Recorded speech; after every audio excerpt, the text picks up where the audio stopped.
Hey everybody, today is July the 10th, 2016. I'm Keith Ward and welcome to another episode of Homeless in Titusville. And today we're doing an update video on the man who built the cabin, Brandon Kuchera. So Brandon, what's been going on, man? Well, it's been kind of interesting the last couple weeks. Are you still at the cabin? No, on 30th, a couple officers showed up, and The 30th of what?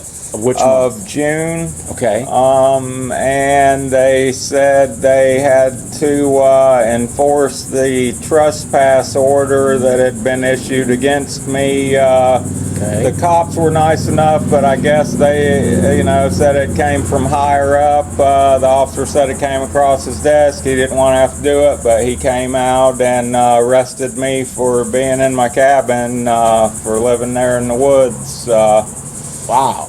So how did you get your stuff out of the cabin, or is it still there? What'd you do about your belongings? I got a few things out. Just basically, I had to leave my backpack because supposedly they're not allowed to take them to jail anymore. So Okay. I just had to slip back in, and I got my backpack, couple belongings, few clothes, and got a tarp, so I might have it to throw over me wherever I lay my head down, and basically just what few belongings I could get, and got out of there so I didn't get in any more trouble. So you said when you were in jail that they sent you a letter, and you said something about you had till July 8th to get your stuff, but they wanted to escort you back there when you got it? Explain that. Yeah, I got a letter right at my bond hearing, and it stated, my memory's not all that great, but it basically stated they give a approximate location of where I was at behind Fire Station 13 in the woods, and I was no longer allowed to stay there, and to contact the city code enforcement department by the 8th of July and they would escort me to get my belongings. Well, here's what bothers me or was confusing. So they knew you were in jail. How did they figure that you were going to be able to?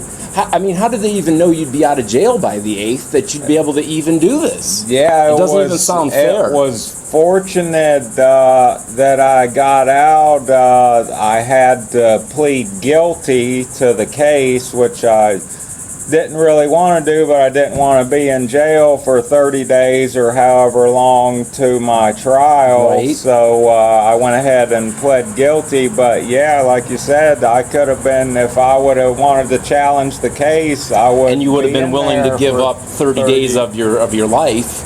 Yeah, and to make a point of being right versus being free after a couple days. I think most of us. I enjoy my freedom in nature, and getting, in jail, you don't see a blade of grass or get to hear a bird sing or anything. It's block walls, and I think what bothers a lot of my viewers is there's a place, everybody's seen the trash video. It's about a 3-minute long video of all the garbage and stuff, and you were just a few yards from that mess, and when people looked at you landscaped out there, you sorted your trash, you were neat, clean, tidy, you were a good steward of your area and you didn't bother anybody. Nobody knew you were out there, and had it not been for another homeless guy calling and starting this problem for you, you would still be out there being left alone today.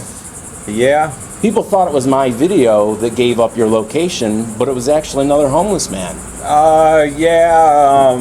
other homeless guy, after my accident, he wanted me to help him build a cabin, and I'm physically not able to build one at the time.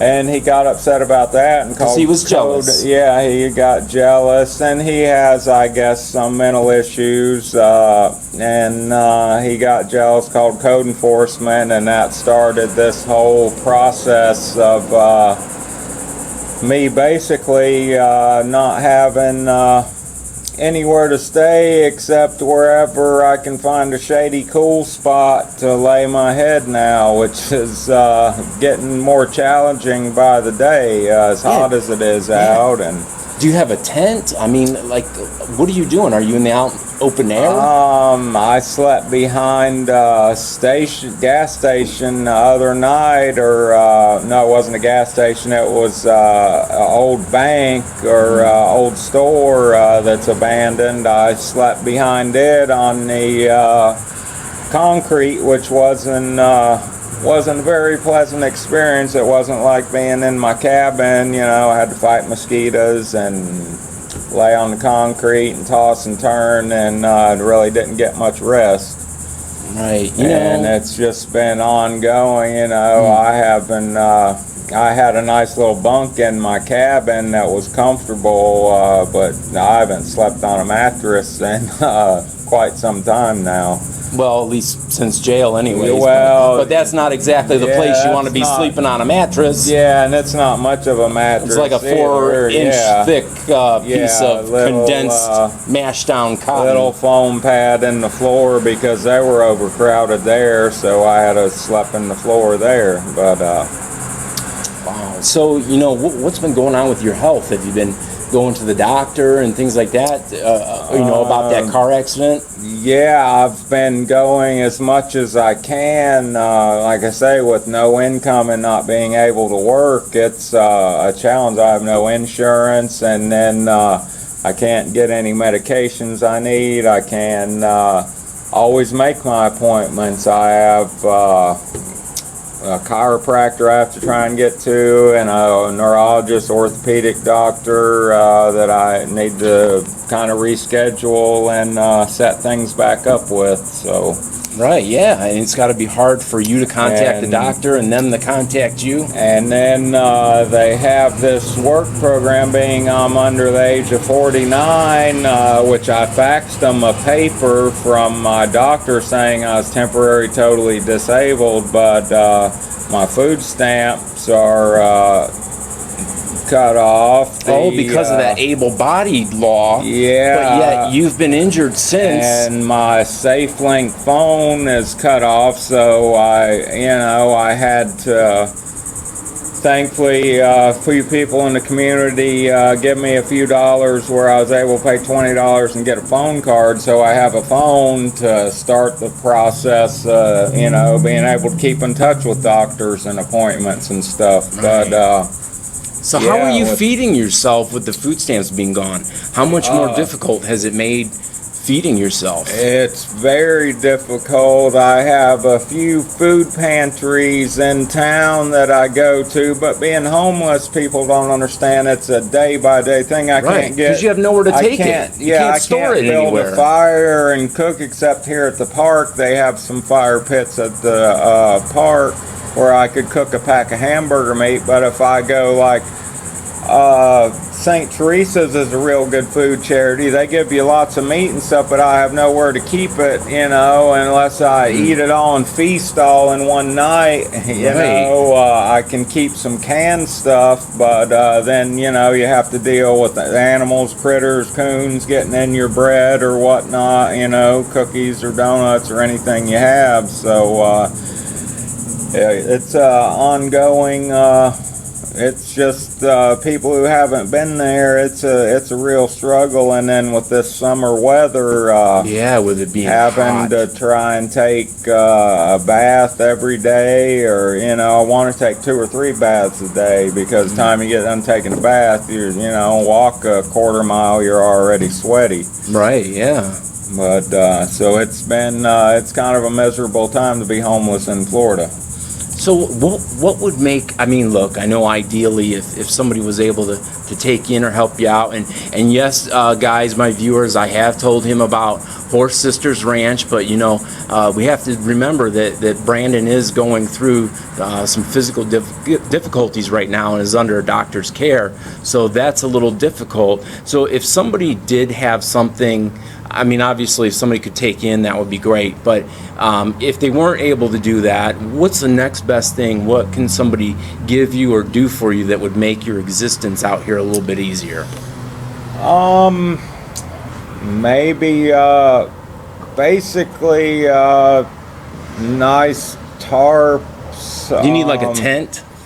A good tent would be nice. Yeah, this time of year, a small dome tent is really hot to sleep in, you know, at night. So you need a decent sized tent with ventilation, but also something that's dry. But I could have a decent tent with a big tarp over it, you know, so I could dry it in and have ventilation, you know, keep the tarp up off the tent and have a tarp big enough to, you know, cover the tent good. Right. Because I've slept in, but that's the reason I built the cabin. I was in a little dome tent, and it was just so hot and miserable in the summer, you know, you can't get air. And that was a beautiful, beautiful cabin, you know, and it's a little frustrating too. And look, I know that my viewers are great, good-hearted people who want to help, you know, and I know many of us were upset to hear that you got tossed out of there, like I said, because we knew you just weren't doing anything to bother anybody. Yeah. You know, I know. So if somebody were to donate like a tent and tarp for you and stuff, do you have somewhere safe and secure that you could set it up and exist, or do you need somewhere? Not really. I mean, any place is an option. You know, basically, the woods where I was at is out of the question anymore. So I would have to scout around and try and find a place to set a tent up that I wouldn't get hassled. And something else I would like that I enjoy, if possible, is some a good fishing rod and reel and some fishing tackle, and that way I could also feed myself. Right. And I enjoy doing a little bit of fishing to just keep my mind off things, and I just enjoy nature and being out doing stuff like that. I don't have any fishing gear anymore. Right. You know, something that really occurred to me and a lot of my viewers is they were so impressed with that cabin. And like I said, I was out there not too long ago and I ate some of the beans that were out there that you had coming up. And people said, you know, wow, if this guy were to teach like survival classes, something like that, they would take one of your classes in a minute. Yeah. You know, I mean, would you be interested in doing something like that? Yeah, I would like to do that. I spent 20 years in mountains of North Carolina. Our property bordered the Pisgah National Forest, and I used to grow a 2-acre garden, supply my own meat, vegetables. The only thing I went to town for was the girlfriend I had at the time had kids. They'd want, you know, sweet drinks or bread, you know, Right. little snacks. But basically, I was self-sufficient. I had I rented a place there, but it was $300 a month, and it was a 3-bedroom house on 100 acres of land. I mean, I Wow. could literally hunt right out the backyard, and had a big garden out front. It was real nice and peaceful, and you know, it was something I enjoyed doing. But I've spent weeks by myself in the national forest hunting, you know, in bear country, which is a little different than here. I mean, you have to take extra precautions Right. and stuff, but yeah, I would enjoy teaching survival skills and stuff like that. If one of my viewers had some help for you, like the tent and other things, what would be your preferred method that they use to get it to you? Would you want them to give it to me to give to you, or do you have a place here in town that you would like them to deliver it to? What would be best?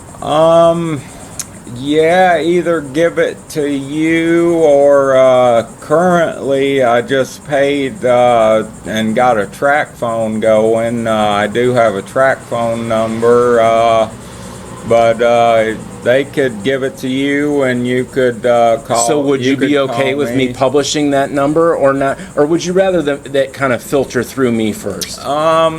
Maybe filter through you first, because I need to keep that number. I have to pay for the minutes on it. Oh, yeah, that's was, a concern, yeah. Yeah, it was $20 was the cheapest card I could find, and I have to save it for doctors and stuff like that also. So and emergencies. yeah, as far as publishing my number, I mean, I would like to talk to people, or if somebody could afford to get a phone. Yeah, if they have an extra phone or phone service or something they're not phone, using. I mean, I actually prefer the flip phones. I have a, it's just yeah, it's a very cheap, basic phone. flip phone, but what I like about them in my situation, you can put a charge on it and it stays charged 5 days. Right, because those newer phones, they go dead in a day, and finding electricity is a challenge, isn't it? Yeah, but I mean, I don't need the internet and all that. Just a phone would be a plus. I don't know if anybody would be willing to add me to a plan or anything. I hate to ask for much help, but that would be very beneficial right now. Well, look, you're a fellow human being, and I think sometimes when people put when they label you and they say that's a homeless guy, I'll see people clutch their purses and hold their wallets tighter. But when you realize that this is a human being, this is not whatever title or label you give. I see people sometimes I have to panhandle, which I'm not proud of, but I don't believe in stealing or committing a crime. Right. And, I see people reach and shut their door locks, or people say smart stuff to me, and it's not something I want to do, but it's been my only option. And you had a shirt on earlier that said something about not wanting to work or something, but people have to understand that you did not choose that shirt. That shirt was given to you. You're homeless. You're stuck with whatever. It's just like you had an Aeropostale shirt on last time, and that's an expensive brand, but you cannot help or dictate what's donated to you. Yeah, I go to the thrift store and try and buy socks, stuff like that, or get stuff donated to me. But so one last thing I want to ask you about here before we go, because this is quite a long video, is how about your children? Have you heard from your children, or do you know how they're doing since last we spoke? Yeah, I saw them about 3 weeks ago, and they're doing good. They're living with their mother and her parents, their grandparents, so they're doing good. As a matter of fact, they had a chance to go to Sanibel Island on vacation, so they had some fun there, and they're outstanding kids. I mean, they're taking some special classes in school. I taught them to read by the time they were 2 and 3. They were reading good and stuff. So they're doing well. Their health is good, and they go to church some. And like I say, I feel real bad I'm not able to do more for them at this moment, but hopefully all that'll change, and I'll be able to help them out more in the future. Okay. Is there anything, before we go, is there anything you'd like people to know, or anything, or anybody you'd like to thank for anything, or is there anything you'd like to say? Just thanks for your time, and I would like to thank the community. If you've seen me out panhandling, I sure appreciate the help. It goes to batteries for lights and supplies. I don't drink, not alcoholic. I don't do drugs. Like I say, I just have been having a hard time just even getting around on the bus to my appointments and stuff. So I spend the money wisely, and I do like Sonic milkshakes, but but I hit that after 8 o'clock. But I would like to thank the community for their help. Well, that's awesome, man. Well, listen, we really appreciate you taking a minute to catch up with us, and I will be sure to be in contact with you with any help that I get from the community, and I really appreciate you guys watching. And remember, you guys can send me a message on YouTube or on Facebook at Keith Wohr on Facebook, which is KEITHWOHR, and I'll get back to you just as soon as I possibly can, I promise. And until next time, thanks for watching.